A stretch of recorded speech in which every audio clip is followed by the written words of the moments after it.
હા તો મિત્રો આજે આપણે આવી જાય ચોબારી ગામે કે જ્યાં ભૂતે બનાવેલી વાવ છે. તો હાલો આપણે બતાવી વાવ તમે જોઈ ગયા. આ બધા એવું કે છે કે આ ભૂતે છે ને એક રાતમાં વાવ બનાવેલી છે. આ વાવ તમે જો પણ બતાવું.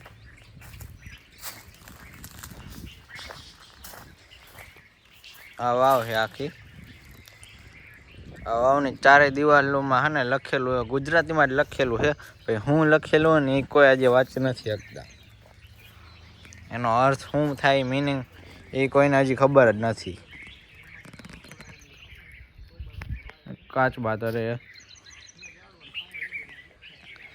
આ દિવાલમાં હજી હું લખ્યું ને એ હજી કોઈને ખબર જ નથી પડતી. આનો અર્થ શું થાય ગુજરાતીમાં જ લખેલું છે તોય.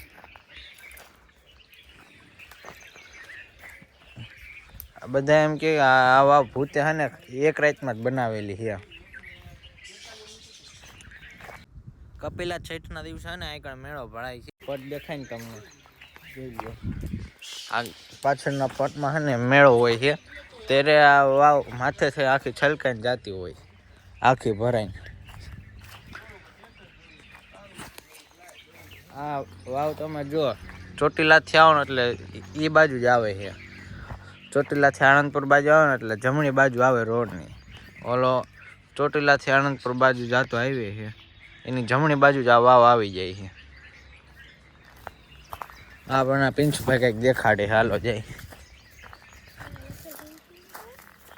શું હે બોલો?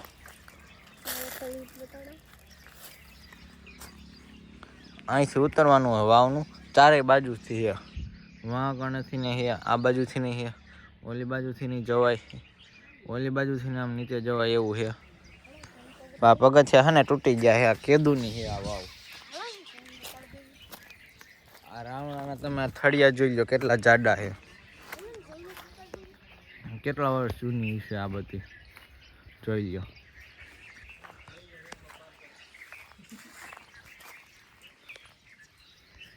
હા શિવલિંગ છે.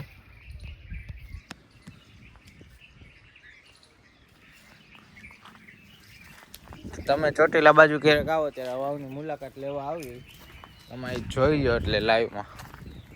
અહીં કણ મેળો હોતો હોય છે.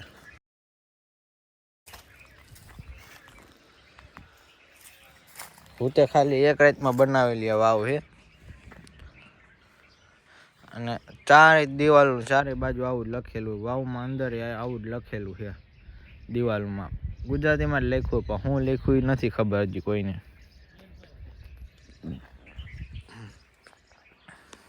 આ વાવમાં ચારે બાજુ મંદિર હોતા છે, જોઈ લો. બે મંદિર અહીંયા છે, બે વાં છે. આ બાજુ હોતો એ છે પણ નથી દેખા, પડી ગયેલા લાગે છે. આ બાજુ હોતો નહીં છે. જોવો